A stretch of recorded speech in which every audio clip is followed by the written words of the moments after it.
Hello, hello, and welcome on this wonderful Wednesday evening to No Nonsense Whisky Live, a rare live stream from me, but something I've been really looking forward to doing. A couple of little admin things before we get into the actual content and bring out our first guest. We're hopefully having a super secret guest a bit later on, but I won't tell you about that unless they actually do turn up.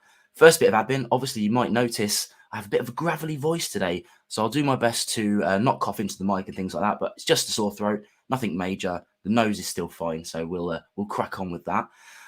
The other thing to note is we've got an excellent competition today where you can win a full bottle of one of these whiskies, which we'll go into later. The way to win that, and I'll mention this a couple of times, you don't actually need to worry about it too much yet, is all you have to do is in the comments, just type in #win in capitals, and those comments will be picked up and the entries will be collated later. We will be arranging that a little bit later on.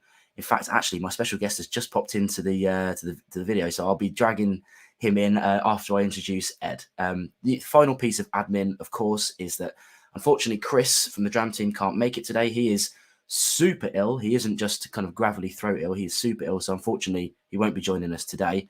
But he has asked me to inform all of you that these sets that we're covering today, these wonderful sets, are still available on the Dram Team website through the link in the description. And you can get £10 off with the No Nonsense Whisky link down there. So yeah, please go and check that out. So without further ado, let's bring in Ed from TopWhiskies and we'll have a quick chat. Hi Ed, how you doing? Yeah, really well. How are you? Yeah, apart from the throat, we're doing okay. I think you might have to do the heavy lifting on some of these drams for me, but we'll try my very best as we can. Absolutely. And yeah, it's a real pleasure to be here. So thank you ever so much for having me on. No problem at all. Always a pleasure to speak to you. You know, we've known each other for quite a long time now, so it's absolutely brilliant to have you on the stream talking about these because obviously you sell these whiskies, and I think you have a discount code for them as well if people are interested in them. That's right. We do, yeah. So we've got all of the whiskies we're trying tonight on our website, topwhiskies.com, and if you use the discount code NNW20. Tonight, you'll be able to get 20% off any of the expressions we're trying. So if you try something and you really like it, bag yourself a bottle. Excellent, excellent. Yeah, I mean, you can see I've got some of the whiskies here behind.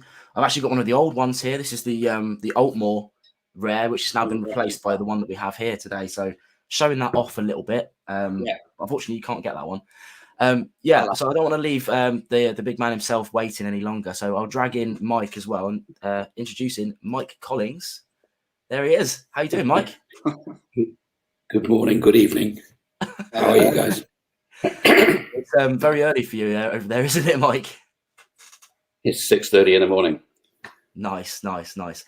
For those that don't know, this is Mike Collings. He's an ex-Diageo marketing heavy, I would say. Very responsible for what I would consider is today's single malt whiskey market. Probably fair to say, Mike, you've done a lot involved in it, haven't you? That's pretty reasonable. Yeah, I guess so. It was nice to be at the right place at the right time, I think.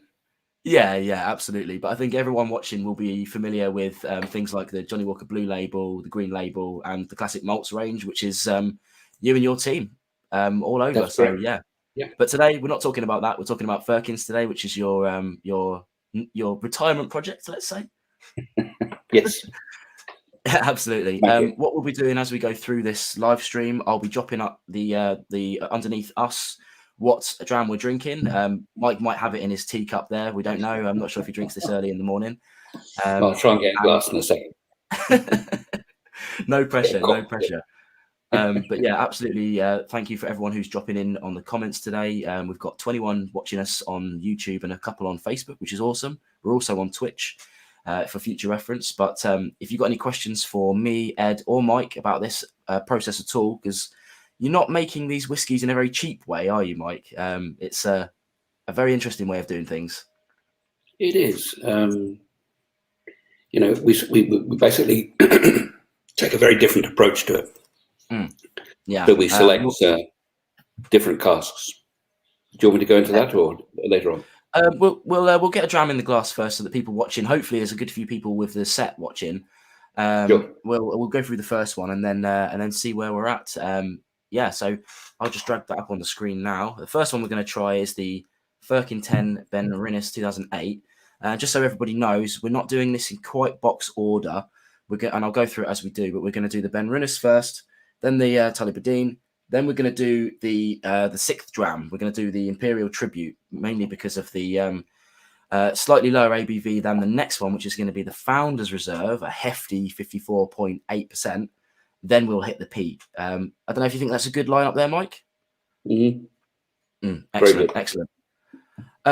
Okay, well, I think we've let Ed sit silently for long enough. Do you fancy introducing this first one, Ed? Put you on the spot there. Yeah, go on. We can let Mike test me and score me out of 10 for my description. So the first dram we have is one of the Firkin expressions. This is the Firkin Ten, which has been introduced. It is a Benrinnes. It's a 2008 vintage. Where it gets really special is the maturation approach that Mike alluded to earlier. So I don't want to steal his thunder, but I will give it a go explaining, because I think it's an absolutely fascinating approach. So what Mike will do is he will scour out a really good single cask, in this case a 2008 Benrinnes, and he will then transfer that into a cask of his own making. So this is where it gets exciting. We'll work with a cooper to take 2 casks, 1 American oak and 1 French oak, break those 2 casks down into individual staves, get a cooper to take half the staves from one cask, half the staves from the other, and combine them into one new single cask. And then he will choose a fortified wine to season that new cask with. So it's imbued with all the flavors of the fortified wine that's chosen. And only then is the whiskey transferred in and allowed to age and mingle in what is then a double oak seasoned cask. So really, really special. How did he do, Mike? Is that about right? It's pretty good. I mean, the only thing I'd add in is that the French oak actually is new oak, okay, that's never been used in a barrel. And the reason that we do that is that we can choose the char level and the new type of oak that will actually work with the oak that we've chosen from America. So best of both worlds, New World and Old World. But absolutely right. I mean, you know, it's a fabulous, it gives you a fabulous oak profile. It does. It really does. It helps layer in all of those flavors. Okay, should we have a little sniff of this one and see how we get on with it? Definitely. Let's go for it. I think you'll have to do this from memory, Mike, unless you plan on early morning drinking. Now, this is one of the few ones that I haven't actually covered on the channel yet. I've covered a couple. This one I did do as part of a set that actually Ed sent me.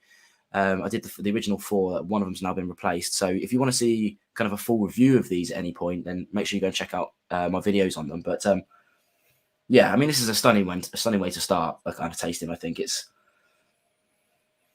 for me, it's quite oaky on the nose, even still. And I've always said this about all of them. They're not overly sherried in any way. It's just a real mingling rather than a sherry-led tasting. Yeah, and in the case of this particular dram, the fortified wine is Madeira. For me, on the nose, I think you get little bits of both. I think you get the combination of the 2 kinds of oak. There is that woodiness there. It's that kind of classic vanilla and wood spice combination you'll get from a really good wood cask, in this case, 2 wood cask. There's also a bit more to it. I get a really nice kind of red apple note to it, which I think sits really nicely with the oak and the spice.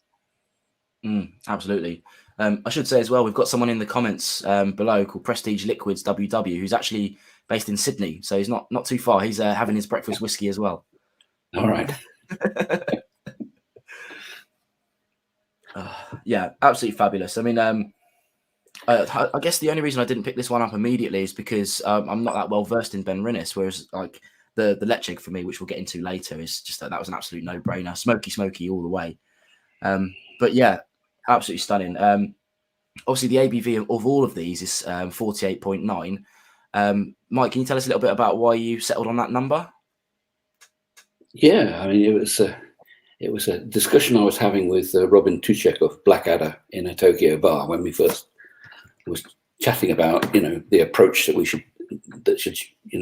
can take, and we were talking about, what's the best kind of ABV, and we were into our third or fourth dram, I think. So it was quite a lengthy conversation, and to cut it short, we said, well, let's compromise. So he was born in 1948 and I was born in 1949. So we said 48.9 is what we'll bottle it at.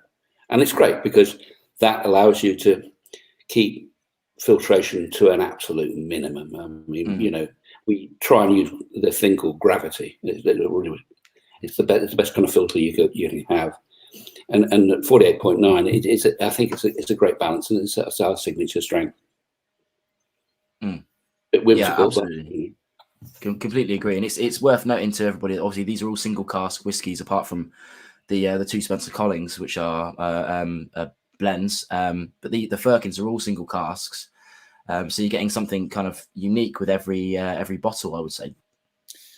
One of the things I'm really passionate about on TopWhiskies is independent bottlers. I think they represent a great way to cherry pick really special and unique drams. And Finn, you mentioned earlier that you're not necessarily really well versed in Benrinnes. I think indies are a great opportunity to get introduced to new distilleries, perhaps distilleries that don't necessarily release a lot of whiskey under their own label. I think what Mike is doing with these is taking the very best that these distilleries produce and putting his own spin, his own twist on each. Absolutely. And a couple of people are doing it already, but if you're tasting along with us, make sure you check out your tasting notes. Here's a good one from Stephen here. It says lots of sweet alcohol in the nose, apples and oakiness. Nice.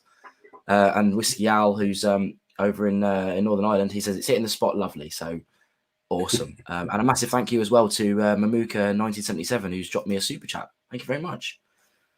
But yeah, absolutely love. This is the exact kind of medicine I need for a gravelly throat as well. And I'm gonna, as we get down to the peat, it's gonna hopefully, well, I'll think it'll go down, but you'll probably hear it worse and worse on the microphone. But I'll feel better at least. I'll feel better. So I think it's a really good dram to start with because it's so bright and lively, whether you've had a long day at work or in Mike's case, whether it's the first thing in the morning, it kind of wakes you up. It makes you sit up, which I think is brilliant. For me on the palate, I get notes really reminiscent of the nose. So there's that oak and spice characteristic. I get more orchard apples, which I really like. But there's a set of kind of pastry or creamy notes that go with it as well. So it creates quite a nice rounded profile. Absolutely. It'll fix that gravelly voice of yours. Absolutely. Firkin reaches the parts that other drams can't reach. Yeah, I think, I mean, like, obviously we have Mike here as well, but he knows that I'm always really honest on my videos. When Ed got in touch and said, I've got this new brand, he didn't even tell me who Mike was. He just said, I've got this brand, I want you to check them out. And I was like, yeah, all right, I'll check them out. And this thing came up and I was like, I'll open up, try them out. And I was just absolutely astounded by the flavors that are coming out of this. Because it's, like we said, it's not, it's independent bottling, but it's also kind of not even fair to say that. You're kind of like bespoke single casking, which is really rare. And as I said earlier, not a cheap way of making whiskey. So yeah, unapologetically not expensive, but I think these are £69 a bottle, aren't they? It is. Unless you're watching in Australia. How much do they go for in Australia, Mike? About $145 because duty and freight in Australia is much higher. Absolutely, yeah. And I know there's a couple of YouTube channels over in Australia. Scotch Down Under is another one who might join us later. He's over on the western side, so I think he's still asleep, hopefully. But he might join us a bit later. But he really loves your stuff as well. So yeah, it's reaching a lot of places. It'll be about 3:30 in the morning in Perth, I think. he said he might try and watch, but that's early. That's early. But yeah, I'll say cheers on the first one then, because I'm really enjoying this. Just a reminder to everyone who's watching as well, I mentioned it earlier, we're running a little competition today so that you can win a full bottle of the, it's the Founders Reserve cask strength. It's a 10-year-old one, which we'll try in a bit. All you have to do to enter is be part of this live stream. Unfortunately, if you're watching this on replay, it won't count. Just type in the comments section, #win, and those will all be counted in the background. We'll go through that a bit later. There are some T's and C's in the comments below, but ultimately you just need to be 18 and in the UK is the biggies. Yep. So yeah, sorry, Andrew, over in Australia, you'll have to get your own somehow else otherwise.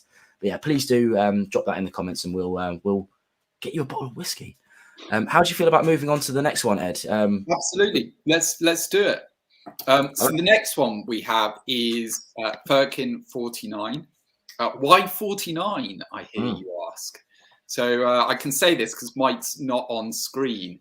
This is the year of two legends. So 1949 was the year that Tullibardine, which is where this particular dram comes from, was founded. And as Mike mentioned earlier, it was the year he was born. So hence the 49. It's bottled at 48.9, the signature strength. It is, as with the last dram, one of Firkin's custom-made double wood casks. But in this case, it is sherry seasoned. But what's particularly interesting is it's not sherry singular, it's sherry plural. So there are two kinds of sherries used to season this single cask. Oloroso and Amontillado, which I'm probably struggling to pronounce. It's a tough word to say. yeah. Which I think then is really ramping up the flavour profile. You've got a great whiskey to begin with, really, really good dram, but you're layering on not one type of wood, but two, and not one kind of sherry, but two. It's a good opportunity as well to show off the bottle, which obviously people who have the set won't be able to see. I've got a couple of these bottles now, and they're good. It's good bottle design. Here you get a lot of information down the bottom. I can't believe my camera actually refocused. Then that's amazing. It's gone again, but never mind. So you get all your information down there, and they just, I don't know, they just look great. There's some more information on the back. Actually, that's the information about why it's called the 49 on the back as well. But I actually haven't reviewed this on the channel yet because this is featuring in my Dram Slam video series, but I will be covering this soon.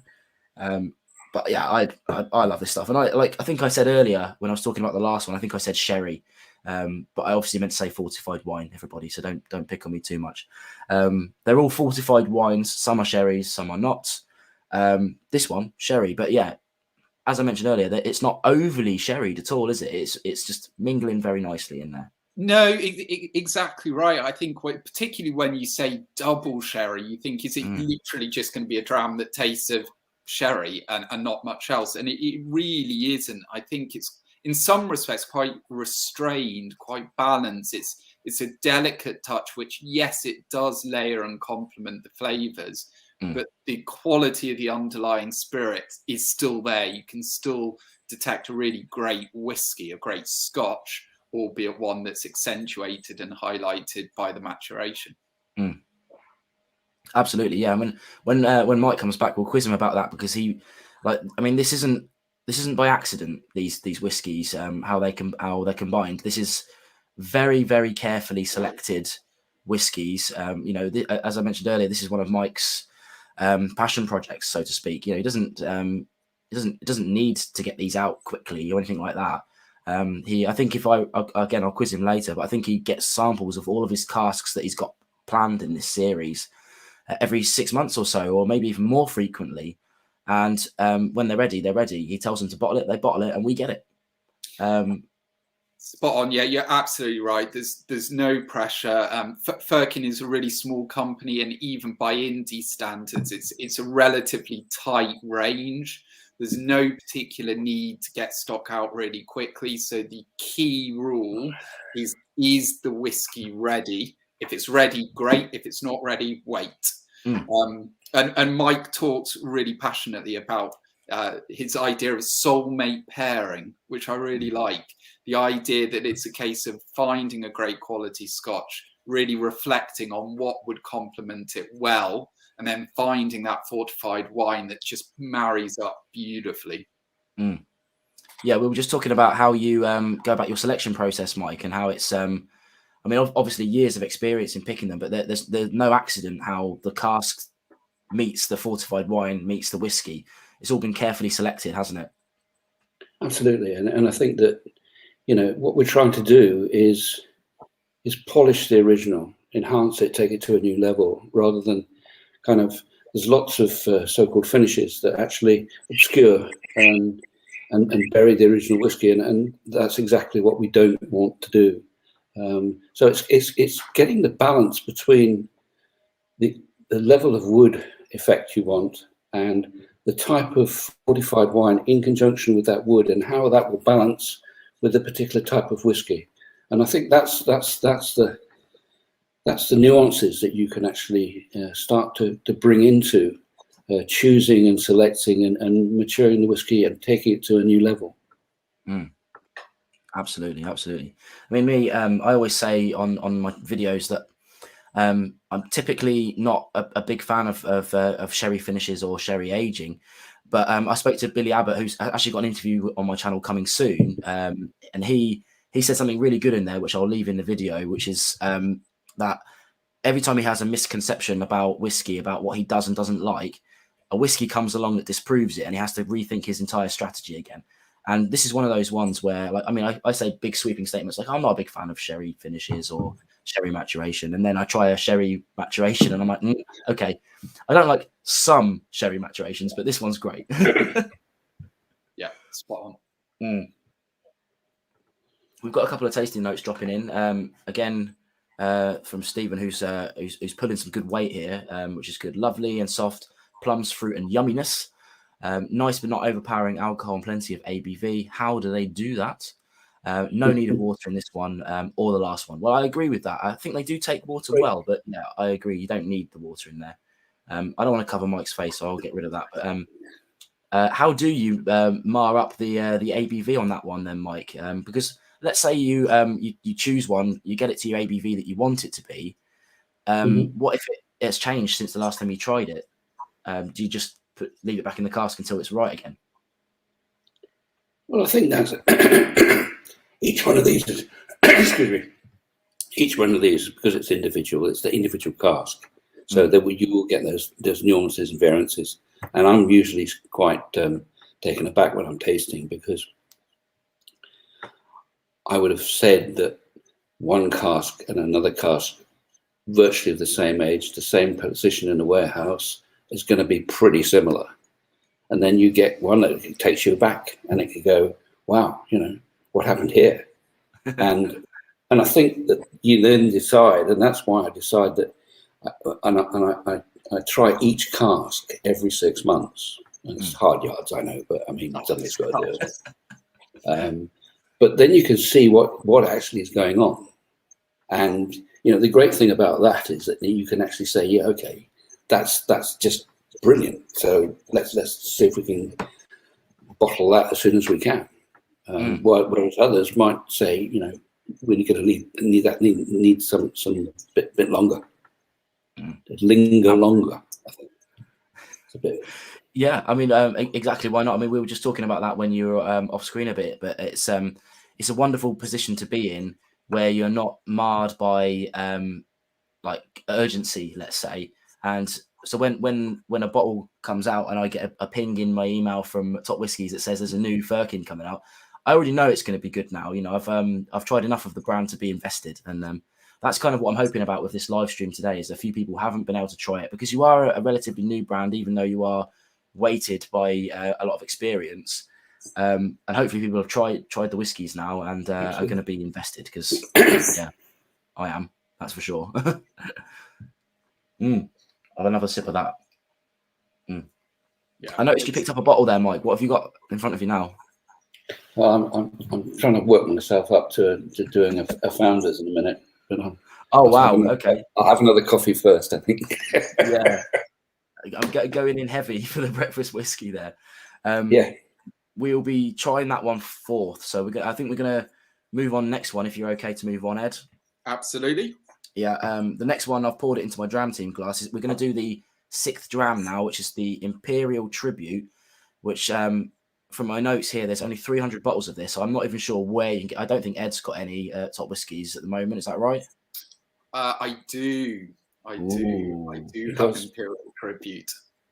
Excellent. I'll probably let Mike explain exactly what this is if you're up for that, Mike, because I think I would probably do it a disservice by explaining what's actually in this whiskey, because it's pretty incredible what you've done with this one, I think. Yeah, I started out by saying, having had a lot of fun and enjoyment when we were putting together Blue Label, and I'd looked at it and said, well, before I hang up my boots and do anything, can I do something in blended malt whiskey that will approach something that takes malt whiskey onto a new level, because you can actually achieve a huge amount of depth of flavour by layering, and I know there's a lot to be said for kind of the B word, which is out there, blended. But I think you can actually achieve different things with blended whiskies that you can do with single cask, and I love both. But what I did with Imperial Tribute was take 3 regions, Speyside, Highland, and a tad of Islay, and blend the whiskies, but taking each one of the component parts in a different way. And what I wanted to do was actually explore how much original Madeira barrique can actually bring to the whiskey. And with Imperial Tribute, you get this incredible kind of depth of flavor and a depth of color. And the other thing that we did was experiment with layering different ages into Imperial Tribute. So we use a 10, 20, 30, and a 40-year-old. And I had little bits and pieces of kind of whiskies that I'd really liked, and I put them all together. And the result is Imperial Tribute. And the Founder's Reserve is one component part of that. And we're going to taste that later. So that's going to be quite interesting. But Imperial Tribute, what it does, and because of the age profile, you get these layers of flavor in it.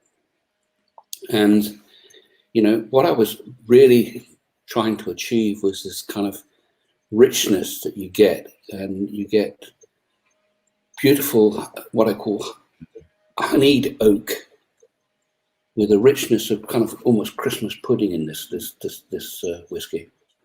And if you put those notes together, you get it kind of melts into a sumptuous middle. Yeah, and I mean. It's really tasty, really tasty on the nose. It's 46%, which is really good. I'm really enjoying that. I guess it's non-chill filter as well, natural color, things like that.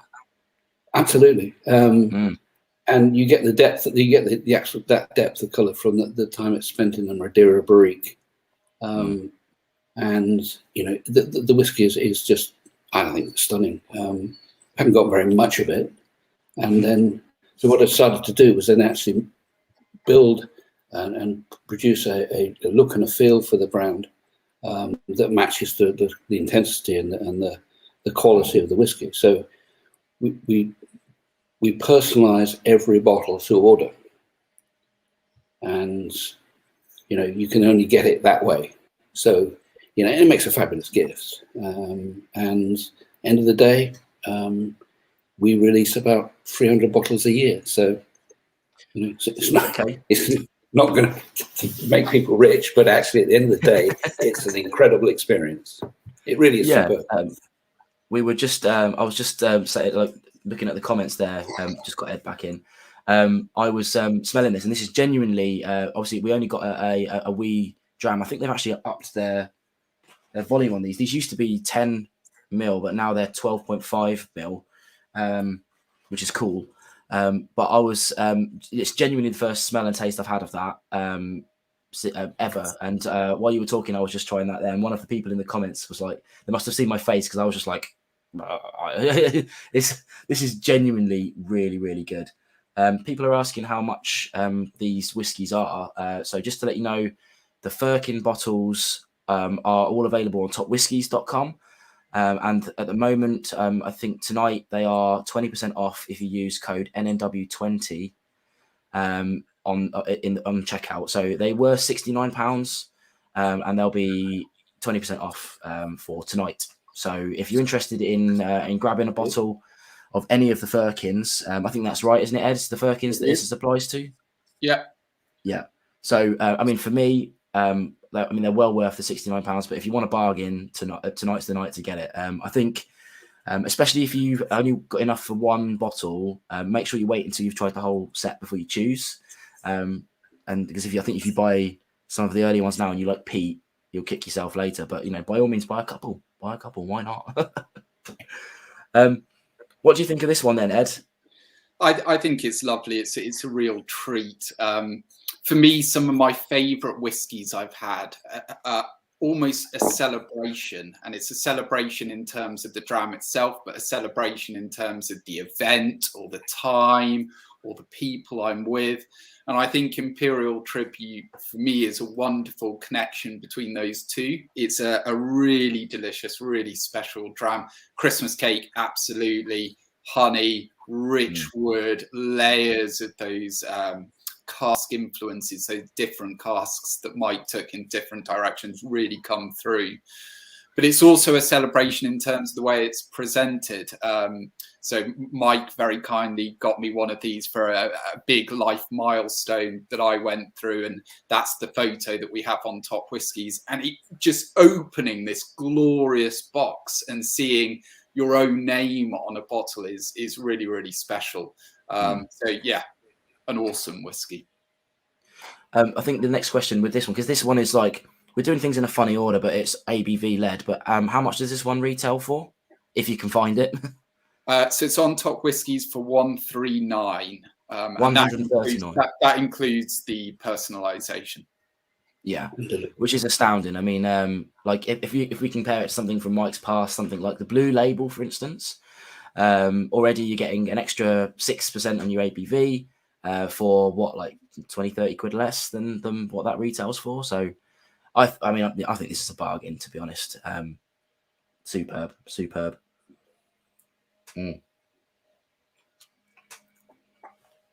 I think we had some tasting notes going up there as well about some wine notes, some chocolate, some truffles, some baked apples. All those things are going in there. Are we allowed to know which constituent was the 40-year-old, Mike? Are you allowed to tell us that? I'd love to tell you, but I can't. It's always me a life-changing moment if I did. And I don't want to really speak with a very high voice. Indeed. No, it's always worth asking, but I guess it's without any drams in your hand, it'll be hard to twist you into telling us that. But no, I think fabulous, absolutely brilliant. That is. I'm going to leave a little wee nip of that in my glass for later to enjoy off screen. Just checking up on the time. Yeah, I think we're doing well. Are we ready for some high ABV? Do we think? Should we mix it up? Indeed, I think we should. Before we move on as well, we've got Eric Waite, Whiskey Studies in the house, and he says it's only 12:30 p.m. here, so I guess midday odd. Well, unfortunately, Eric, Mike over here's got you trumped because it's like just coming up to 7 a.m. for him. So I think he's about to try some whiskey with us. So please do feel free to pour. Let's move on to the Founders Reserve then. This one here again. This is my first tasting of this one here. I don't know, Mike or Ed. To be fair, if either of you want to tell us about this one, I actually don't even know anything about it. I'll let Mike take the lead. Why not? Well, I tell you what. Why don't we do it slightly differently? Because if it's the first time you've ever tasted this, let's have your first impressions, Vin. Because I think I can then give you what I think. But I think for me, this is a very interesting whiskey. So let's hear from Vin. Vin first, and then. Okay. Wow. I mean, on the nose, I mean, I'm very adept at ABVs these days. So 54.8 is right up my alley. So on the nose for me, it wasn't. It didn't immediately reek of ABV, which I love. I love that on the nose. I can pick up other things. I mean, on the notes, it says things like toffee, honeycomb, and oak spice, which I completely agree with. I didn't get peat until I read it, but that's the power of suggestion, right? I'm a big fan of peat, so I don't tend to get lightly peated stuff anymore. But for me, where it really hit there was when I tried a sip. So I'm going to try another sip now. Oh, and that's where the ABV really kicks in. Just a little bit of sherry, I think in this, not overly so. The ABV definitely mingles in with it, but it's not overpowering. For me, at least, some people who love their lower ABVs might be a bit overpowered by it, but I think this, for me, it's like a real classic Scotch that really hits home with that ABV, and that's what I really like about this one. I think is that higher ABV. If it had gone down much lower, I think it would still be lovely. But yeah, when someone bottles at 54 odd %, it's winning, always winning for me. Eric Waits just dropped me a super chat as well, so thank you very much, buddy. Happy 246th birthday to all my fellow US Marines, he says. So we'll drink to that. Excellent. Sorry, Mike, carry on. What's interesting about this is the layering between the three regions. So you've got Speyside, the Highlands, and the amount of Islay is really quite small. It's about 2%. And interestingly, what happens with the Islay, for some reason, it just enhances the natural sweetness that you're getting on the palate. It doesn't deliver a lot of smoke, but what it does, it brings everything up. It enhances and helps the structure of the whiskey, and on the nose it's fabulous. I must admit I've added a little bit of water because it's a bit early for cold strength for me, but the nose is wonderful. I sometimes think blending whiskies is, when it's done well, it's a bit like cooking an amazing meal. There are some ingredients you use in their own right. There are some ingredients you use that accentuate other ingredients. And there are some, in a similar manner to how Mike just explained it, you add not to necessarily be there, but to just sit in the background and provide structure and balance to everything else on the dish. And I think a good blend like this should be able to hit lots of different notes because it's being constructed very carefully. Makes an interesting whiskey. Absolutely, without a doubt.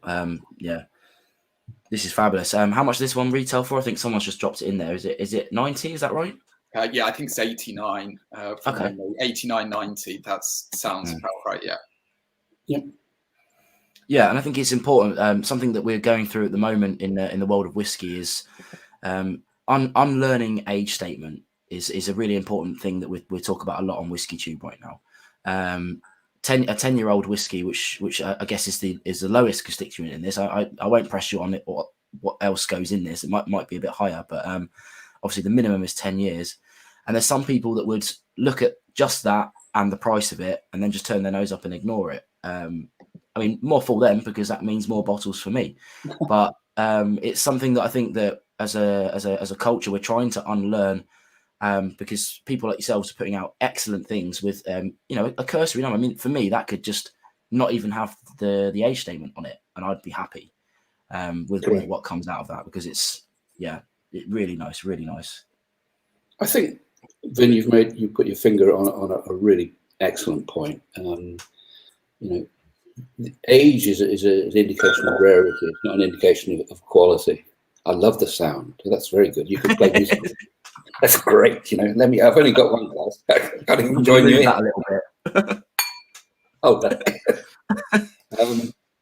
and I think that's important to actually put into the perspective, because you know, the number of times a barrel's been used is really, really important. So if you've got a 35-year-old whiskey, you know damn well it's been put in a cask that does actually had hardly any effect, because otherwise it'll be overwooded. And if you get overwooded, you know, it just destroys everything else in the palate. So I think that you have to look at the structure of the whiskey and the notes that you're getting from it. And that's the most important thing, you know. But it's difficult to get people out of this kind of, you know, the older the better. Well, that's not true, apart from me, of course. Indeed. Why do I feel that Finn and I should not agree to that last statement? I mean, yeah, in fairness, I didn't know you as a younger man, Mike. Yeah, I can only assume that you've been as great as you are now all the time. Well, maybe Firkin keeps you younger. Maybe that's a good maybe attack line. It's it's a really interesting thing, because I think something I'm keen on at the moment is kind of new distilleries. Obviously, being a relatively new establishment myself, I like to support the newer distilleries, and it's important. I like to talk about the design of whiskey. You know, it's not just an art; it's a science. And a lot of these older distilleries, let's say, that have been around for hundreds and hundreds of years, they design their base spirit to be in a cask that's been, you know, like a probably, you know, second or third refill for 20 years. Whereas if you put some of the spirits that these newer distilleries are making in a cask for 20 years, it won't be any good, because they're designing it to be put into a really fresh cask for 4 years. And that's the kind of really important differentiation to note, is that none of it's by accident anymore. People know what they're doing with their liquids, and if you trust the supplier, then you know that what they've put in the bottle, like, you know, like you guys, you know what you put in the bottle is right at that period of time. It hasn't been let to over oak. It isn't too youthful. It's exactly where it needs to be to satisfy you, because I guess you're the deciding factor when these things get bottled, right, Mike? Yeah, and I think, you know, my approach has always been to actually use the flavor and the taste that overrides everything else, because that's got to be the arbiter of what you release, and therefore age is really quite irrelevant. You know, and I think people will get into that the more they explore what's out there. I just having a look on some of the comments, and Steve is trying to find he's trying to find the Founders Reserve and the other Spencer Collings. So if anyone's found it, if you could drop a link in, I'll approve it. I'm not going to search while I'm on thing, but if not, Stephen, I'll get you a link later on if we still can't find it. So yeah, absolutely. I was just about to say they should be on the website. If you can search around, if you can't find it, don't worry. Just send me an email, ed@topwhiskies.com, and I can, after the live stream, very easily send direct links. Yeah, and Eric Waite makes a good point. Please do give this live stream a thumbs up. Why not? It's we like the thumbs up in the Whiskey Tube world. The thumbs down works as well. You know, if you really don't like something, then, you know, vote with the thumb, as they say. But yeah, thank you very much.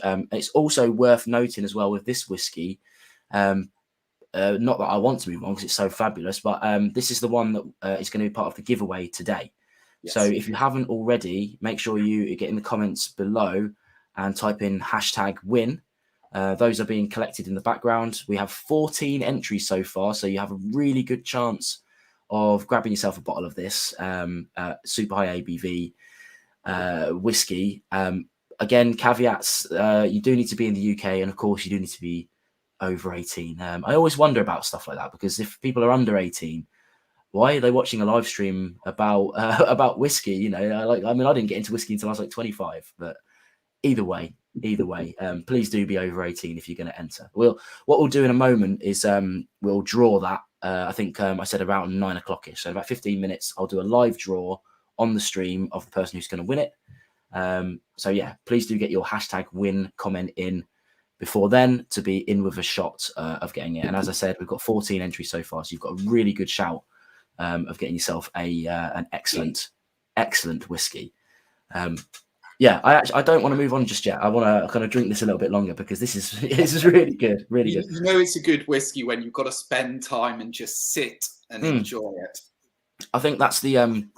I mean, I love doing these live streams because it's really interesting. But with stuff like these, I almost feel like I'm doing it a disservice by moving on after sort of 10, 15 minutes per dram, which is normal for a tasting. So if you are drinking along with us, do leave a little bit like I have in these glasses to try at your leisure afterwards, because I think especially some of these Spencer Collings and the later smoky ones do need to have a little bit of time. I actually had these sat out for a good half an hour because I think they need it. It's excellent stuff. But yeah, unfortunately, I think we do need to move on to the next one because let's get some peat. Absolutely. Hide that in the back there. I'm gonna have a quick cleanse before we try this next one because I think we've got the Caol Ila next. Let me bring that banner up. Interestingly enough, the next two that we've got are Marsala casks, both heavily peated, both Marsala casks. So I think this is a really good opportunity to see how two different distilleries interact with those special casks. Also, I've just had another super chat in from the Whiskey Diary. Thank you very much, buddy, for dropping me that because that's really, really great to support the channel. Should we try some Caol Ila then? What do you think? Absolutely. Oh, do you know what? This is one of those ones where, I mean, you've still got this, so I think I might have to give you a call tomorrow. But why I don't have this yet, I don't know. I think at the time, I think I was probably just about to buy this, and then you dropped the Leipzig out, and I was like, well, okay, I think I better get that. And my budget only goes so far, even with super chats. Thank you very much again for that. But I have a really big soft spot for a great peated whiskey in an interesting cask finish. I think the flavour profiles combine in a really interesting way, and for me, this is the epitome of that. It is a bit like going and having a barbecue on the beach next to the ocean, which I think is vivid and wonderful. Yeah, absolutely. I mean, Caol Ila is always a very briny whiskey to me. A lot of people I'm glad you've put Caol Ila on these labels as well, because one of the common jokes in the whiskey world is if it's an independently bottled Islay secret distillery, it's probably a Caol Ila. You know, a betting man would put it on Caol Ila. But yeah, they're the unsung heroes, I think, of the Islay world. People don't give them enough credit, and they work well just with everything. Here we go. Looking at the comments quickly, Mamuka's just bought the Imperial Tribute, so that's awesome. That's awesome.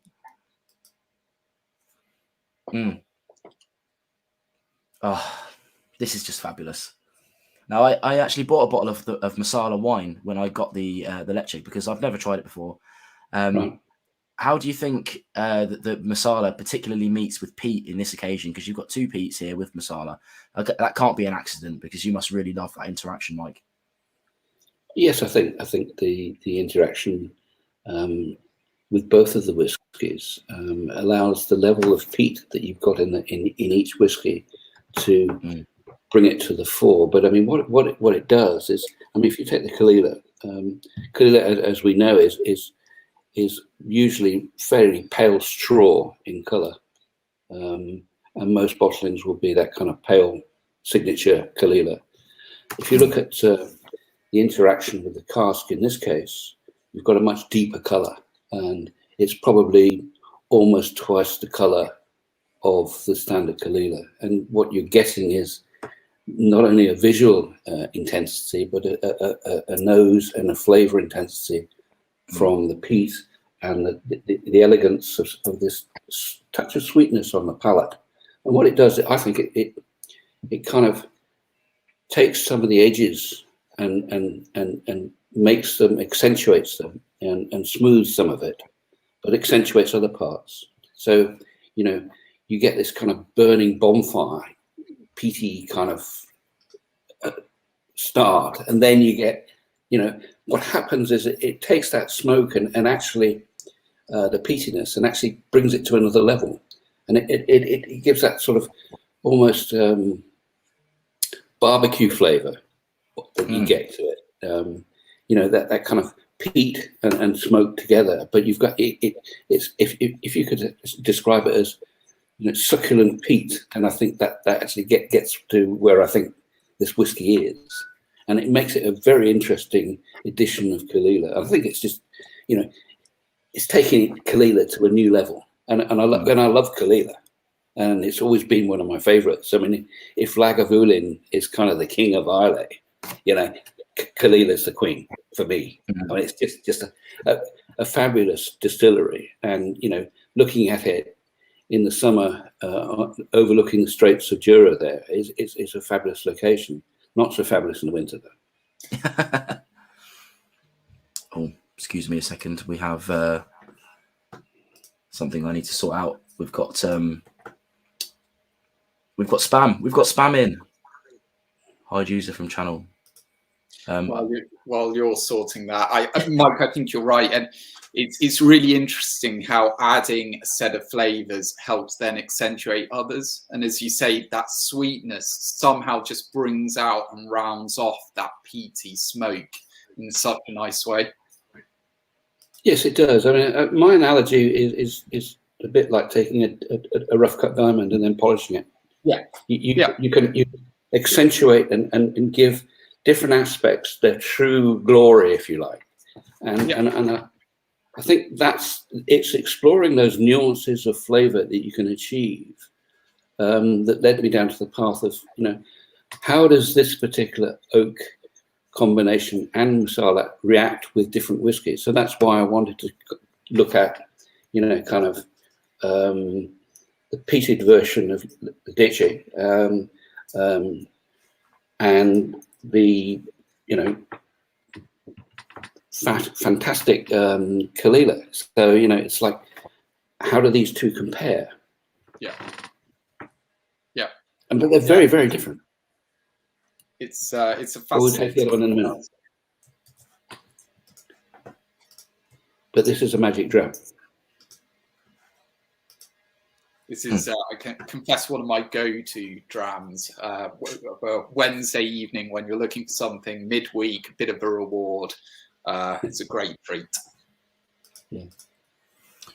Sorry about that. I've now made Eric wait an admin, so hopefully, if that happens again, he'll take care of it. Okay. Although his first action was to unhide it, so try harder, Eric. Try harder. Thank you very much for jumping in, though, Eric, for that. Yeah, I mirror everything you were just saying. Then, I mean, like the smoky, tasty barbecue of this gets ramped up to another level with the Lechig, but that's Lechig's MO, isn't it? Kind of like a real big kind of barbecue salmon or whatever kind of notes. But yeah, I've never tried a bad Caol Ila. I've only tried good Caol Ilas and really good Caol Ilas, and this is one of those really good ones. Absolutely stunning. Yeah, shocking that I don't have this one yet. I'll make sure I change that. We can help. Yeah, I think I've still got the ticker going along as well. So if anyone's into your peat, actually, that's a good point as well. I should say, because not everyone likes their peated whiskey. If you've got your set in front of you and you're not into peated whiskey, let us know what you think of this one, because you know, has it changed your mind on peated whiskies at all, or is it just, you know you can't have it? So let us know what you think. Let us know what you think. We're also got 5 minutes until I'm going to draw the competition. So if you've still yet to enter, make sure you do the #win. We've had a couple more come in, so we've got let me just double check, 17 entries now. So again, really good chance to win a bottle of that. It's the Founders Reserve. I keep wanting to say Imperial, but that's the other one. We're not giving that one away. Yeah, absolutely fabulous. I think you've done a really good job with this one, Mike. I mean, I'm a big Pete fan. So where the other ones are really nice and really great, it's when the smoky ones come out that I'm going to be really interested. And actually, that gives me a good question to you as well, because the next one we're going to look at in a moment is the first one that's had a replacement. The Firkin Rare, well, it used to be the Altmore, now with a tawny port, I should say as well. Now it's a smoky Leche Marsala. Do you have plans to replace all the 4 brand names, or have you got more brand names in your head going around? I know you probably can't tell us just yet, but we'll keep all the brand names. We'll keep the brand names, but we'll change the distilleries, reflecting some of the different casks that we've got. So, for example, the rare in Australia at the moment is Altmore Marsala, and not the Deshi. So it's under the rare banner. We will take individual casks of some of the distilleries that you don't find very often. For the Firkin Ten, we'll try and keep to 1 or 2 distilleries, and the 49, I'll switch between Tullibardine and I think the new release under the 49 next year will be Daluane. So kind of interesting Daluane with a kind of the Oloroso and Amontillado. So again, interesting to compare the Tullibardine with the Daluane and see what the difference in nuances of flavour. It's going to be interesting. Yeah, definitely interesting looking at that, because these are all, apart from maybe the Lechig and the Caol Ila, it's all stuff that I don't usually get my hands on for the channel. Maybe they just don't release many OB bottlings, or maybe I just missed that. Like Tullibardine's a great example. They've got whiskey everywhere. They just seem to pass me by a lot. So it was great to have a bottle of that to be able to cover at some point, which I will do. The review of that is coming up in the next few weeks, I think. So keep your eyes on that. And I was actually saying earlier, Mike, as well, you're going to be on my Dram Slam, hopefully. Drams are en route to you, so if they don't disappear into the ether in the next couple of days, eventually you'll be on there. So we'll go into the Firkin range and whatnot in a lot more depth, I think. Over that, as well as some of your they're on their way, but I think they're just coming with a different runner this time. Yeah, it was. I mean, I don't want to go into the back office of that too much, but I sent 2 lots out on the same day, 1 set to Japan and 1 set to you in Australia. And the Japan box arrived today with no customs charges whatsoever. Yours still in Germany, I think, and we won't know what's going to happen. You know, obviously we'll sort that out. But Australia is much. It's hard to get stuff into Australia, I think, isn't it? So, well, hopefully not too hard. Yeah, hopefully it's on its way now.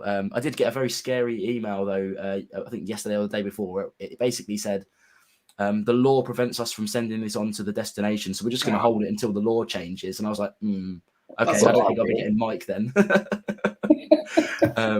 And then I got another email saying, it's on the way. I was like, okay, fine. It's fine. Yeah, absolutely stunning. Absolutely stunning. Thanks, Eric, for dropping that link in as well. Just a reminder to everybody, it does say at the bottom here, 20% off on Firkin bottles on TopWhiskies.com right now. Before we move on to the last one, then, I think it's been pretty quick fire, but let's do a giveaway, shall we? Absolutely. I don't know how this is going to work with 3 people, Mike, so let's see. Oh, there we go. We're all on. Okay, so we've had 19. I'm going to give everyone another minute, I think. So if you are in the UK and over 18, type in #win into the comments, and we'll do a funky little draw. This is a lovely new thing from StreamYard where you can do this. So hopefully other people will get involved in that. I'm pretty sure nobody else is going to enter this, but let's press draw and see. This is the first time I've done this, so let's see what happens. Oh, that's pretty cool. Oh, we did get someone just got a win in there. Here it goes.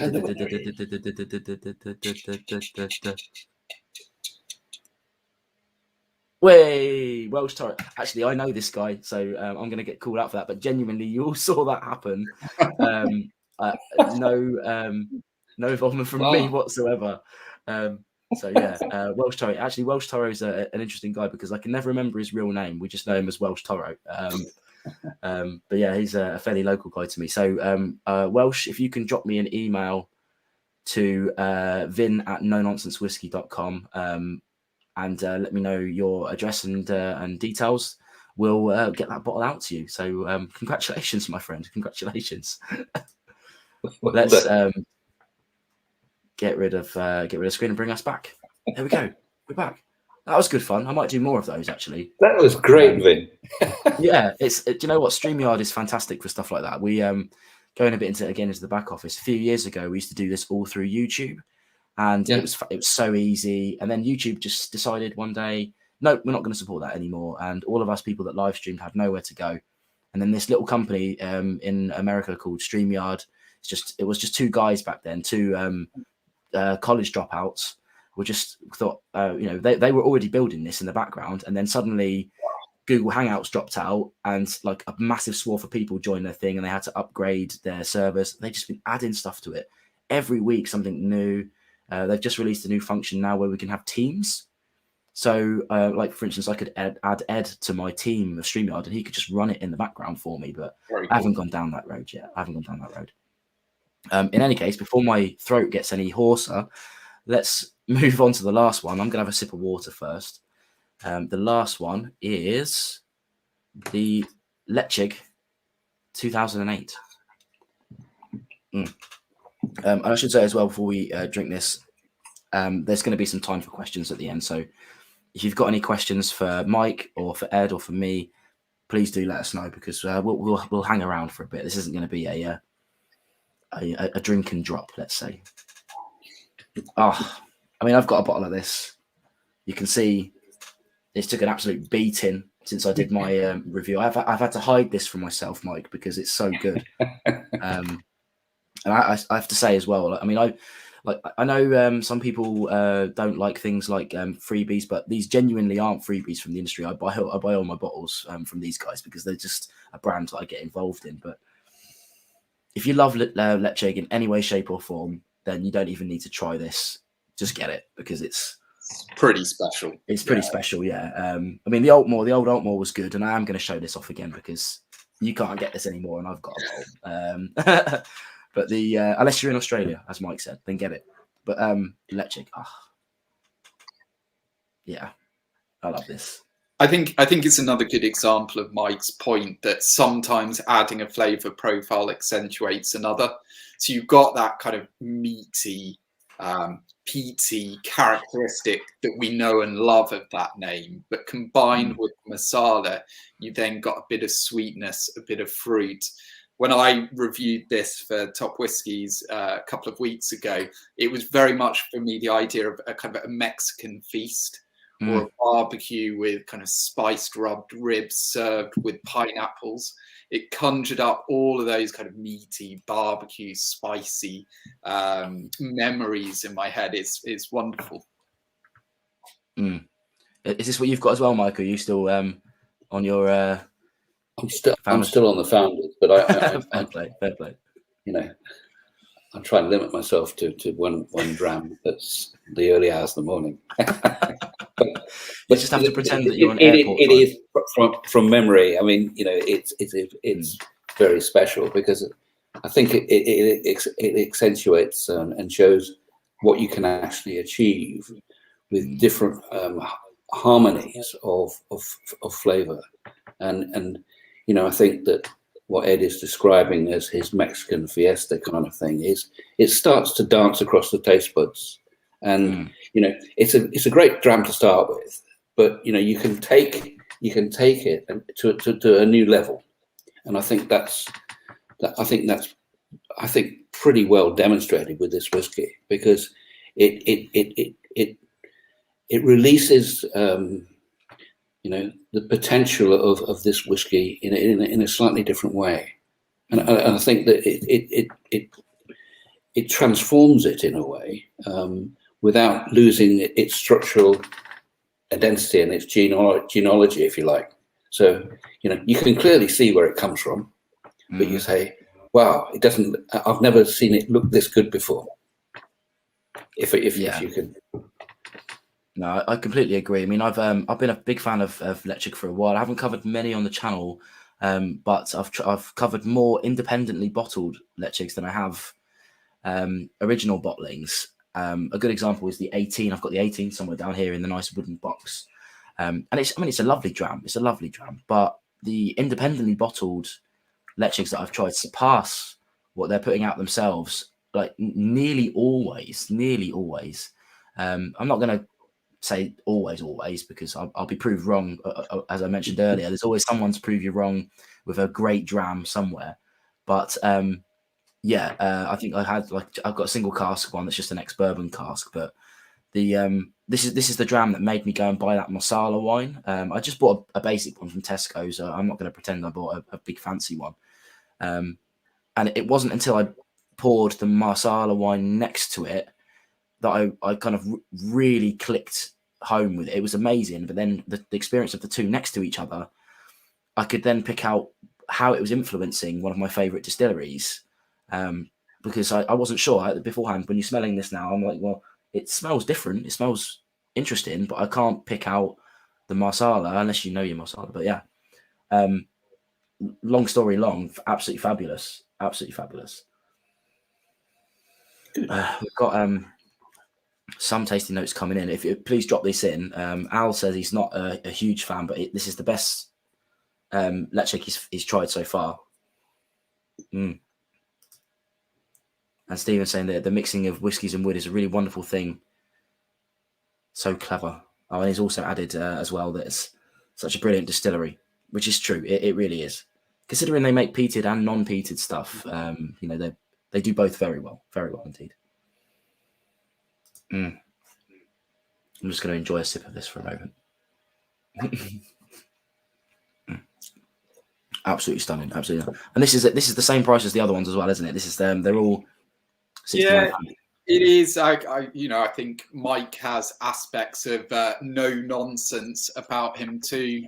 So all of the drams, straight up, honest, good value. Each of the Firkins is £69, which I personally think is great value for what you're getting. You're getting an indie single cask release with a really clever maturation technique.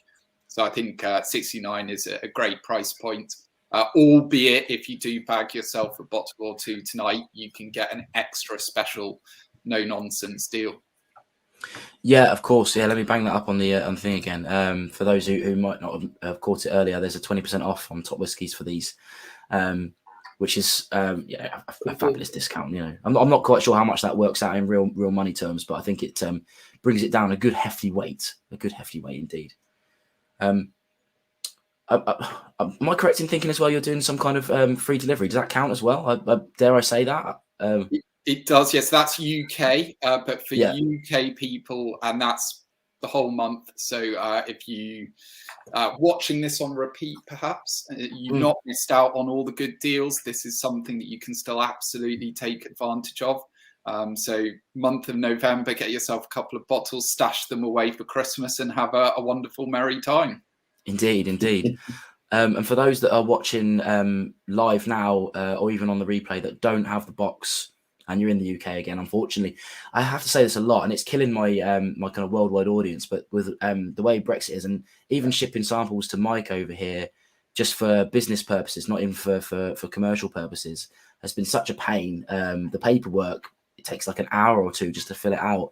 So yeah, I can understand why people are doubling down on the UK thing. So apologies again to the worldwide audience. But this set, if you're not sold on what we've been talking about, this set is still available on the Dram Team. Unfortunately, Chris couldn't be here tonight to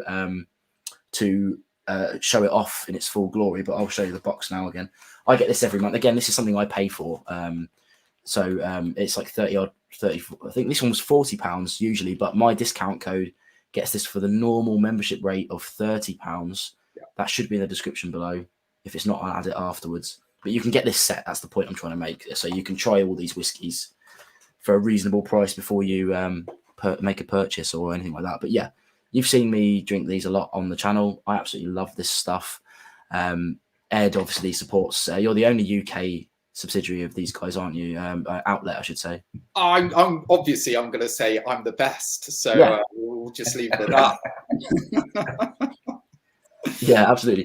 Do you know what? I have to just raise up this comment as well because good old Welsh wasn't even watching when he won. Bless him. But fair play. Yeah, Welsh, you won the competition. So please send me an email at vin@nononsensewhisky.com. Worth saying as well, I got that email address fairly recently, but I'm really open to any emails at all. So if you want to get in touch with me privately for recommendations or comments or feedback or anything like that, or just even say hi, then please feel free to drop me an email. I usually reply very quickly.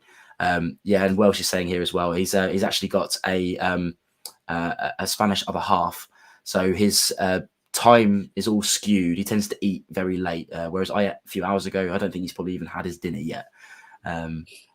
Fair play to him. Fair play to him. Stephen's bought the Leche egg as well. He says it's his favourite so far.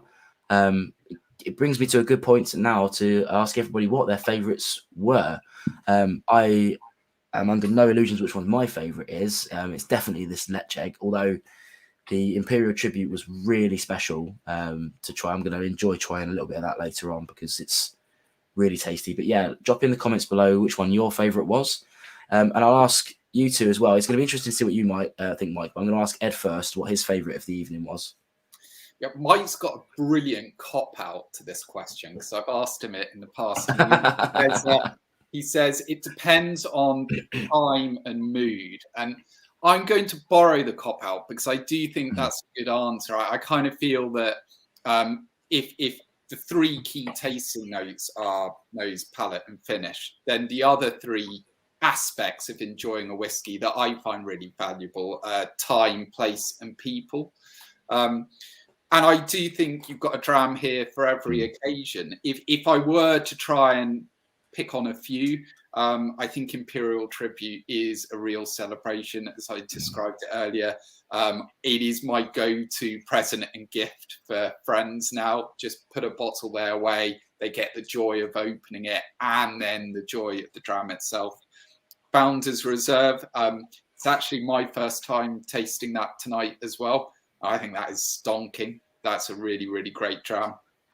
I've already said that the Caol Ila is my Wednesday midweek treat. So you can take that's from today. A bit of a favourite. And yeah, the Leche is amazing. That is brilliant. Yeah, I mean, you're absolutely right. I mean, obviously I picked mine as the Leche, but it does a massive disservice to the other ones as well. You know, I mean, for me, always the Leche side by side with any other whiskey is going to probably win. But they're all fantastic, and like you say, exactly right. The situation, the company, the time of day, whatever, all has an influence. But now that Ed's stolen your answer, Mike, you can't give the same answer. So, what do you think would be your favourite tonight? Oh, it's a bit like asking a parent which is their favourite child, isn't it? Yeah. It's a very leading question. I think without repeating what Ed said, there's a time and an occasion for each type of dram. I mean, you know, if I've had a tough day and I decide that I'll have an early evening or late afternoon dram, I'll be picking something like the 49 because it's exactly right for that moment in time. If I start hitting peat a bit early, then I know I'm in for a big evening, and that's not good. So, you know, there's a time and a place, and it's also a bit, you know, it's like asking blokes whether they like blondes or brunettes. I mean, you know, hey guys, there's a time and a place for everything. Absolutely, yeah, and 100% it is an unfair question, without a doubt. I think everyone who's drinking along with us will agree that they're all fantastic whiskies for different occasions, and there's like Ed said, there's something for every mood, for every day of the week almost, and lots of good stuff to come by the sounds of it. With some of the things you told us about what might be coming out soon-ish. Hopefully a lot of these will sell out and then move on to the next one, because I'm always interested in new bottlings. I guess that leads me to ask if anyone has any questions about this for Mike. It's a good opportunity. You know, Mike's got a whole day ahead of him, so we may as well make use of his knowledge while he's here. But yeah, absolutely stunning things. Stephen's saying hopefully the choice wouldn't happen at 6 a.m. unless it's before a shooting squad. Bless him. And I think Welsh is still confused about what he's won, so I'm just going to tell him again. Where's this comment? Was confused. Welsh. There it is, yeah. Basically, Welsh, you've won a bottle of the Founders Reserve, the cask strength 10-year-old that was halfway through. I'm not sure if you have a set in front of you or whatnot, but it's the Spencer Collings Founders Reserve. If you want to have a look at it beforehand, just make sure you. I mean, I think I've got your email address somewhere. I think Mike's got the bottle here. But if you don't email me in the next day or two, I'll get in touch to grab your details. But congratulations, nonetheless. Why not? And hopefully, next time I see you, I'll get a little dram of that from you. Why not? Why not? Why not? Whiskey of Molly says just bought the Caol Ila. Perfect. Eric's got a good question as well. Any availability in the US? I know you're available in the UK, Australia, and Japan. Is that right?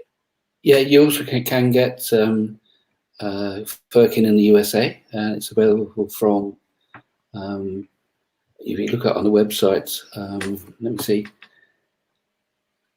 most leading retailers, but just have a look at, search it in the USA. It's there. It's there at the moment. Not the Dashi is not available in USA, but everything else is. Fair enough. And failing that, Ed suggested that he might be able to try and ship it. But I guess depending on the state, I think it is. Yeah, I can ship to 20 states, so it's a bit of pot luck depending on which state you're in. Excellent, excellent. Stephen's also said the Founders Reserve reminded him of the Cotswolds Founders Reserve. Same name, different way of making it for sure. But yeah, why not? Why not? Excellent. Well, I think it's been a fairly quick tasting today, but I think an hour and sort of 20 minutes is a good time to wrap it up. I don't want to take up too much of Mike's time, and me and Ed need to probably go and have a wind down after this, because these have been. I mean, I'm going to finish these. I'm not even going to lie to you guys. I'm just going to sit and drink this for the rest of the night. But no need to do that on camera on a Wednesday night, right? But yeah, that leads me to say if anyone's got any questions at all whatsoever, you can drop me a line, Vin at nononsensewhisky.com. Ed, I think you said you're Ed at topwhiskies.com. I am. Mike, I don't know if you're contactable specifically. Yes, Mike at spencercollings.com. There you go. We're all willing to help with any information on these you want. Of course, make sure you check out my videos on these things, because I'm very enthusiastic about the brand. Really do like what they're doing. Ed as well has got lots of written reviews about these things on topwhiskies.com. And of course, we can't go without saying a big sorry from Chris at the Dram Team, who was meant to be here today and help us. But he not only has the sore throat like I have, but he's also laid up in bed, bless him. I don't even think he's watching after all of the effort he put into planning this. He's so ill he can't even be in the comments, bless him.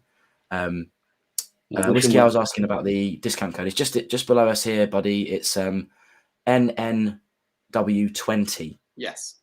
In topwhiskies.com, but I think it's also in the description below. So if we do happen to finish this stream before you manage to catch hold of that, then make sure you check that out as well. But yeah, that brings me to the end of the stream, I think. Any closing comments from you, Mike and Ed? I just end by saying thanks ever so much for having me on. It's been great to share a dram. It's been great to talk about really great quality whiskies, and it's been fun to hang out. Absolutely, absolutely. Always good to see you, Ed, in person or on screen. I think we managed to meet each other once a couple of years ago before lockdowns. We did at Bimber. Yeah, at Bimber. Of course, it was Bimber. Yeah, very briefly, but we did get to say hello. And Mike, obviously, I don't think we'll be seeing you over here anytime soon, but one day maybe we'll catch you in person. Well, I look forward to that opportunity, because it's been kind of restrictive not being able to travel. But I'd just like to say thank you for you guys, Vin, Ed, and Chris, for putting all this together, because it's a great show. And I've tapped into a few that in the past and looked at them and thought, this is really interesting. So thank you for making it so interesting and actually making more whiskey so enjoyable for everybody, because I think that's what we're about. Yeah, I completely agree. And I think that's something I like about Firkin is that it matches my no nonsense kind of ethos very well. And as we mentioned earlier as well, I think you're very no nonsense as well, Mike. So is Ed. So we all just kind of get along naturally, I think. But yeah, cheers, guys. I guess what I can say is cheers, Salancha, wherever you are, Kampai. Thanks for coming along.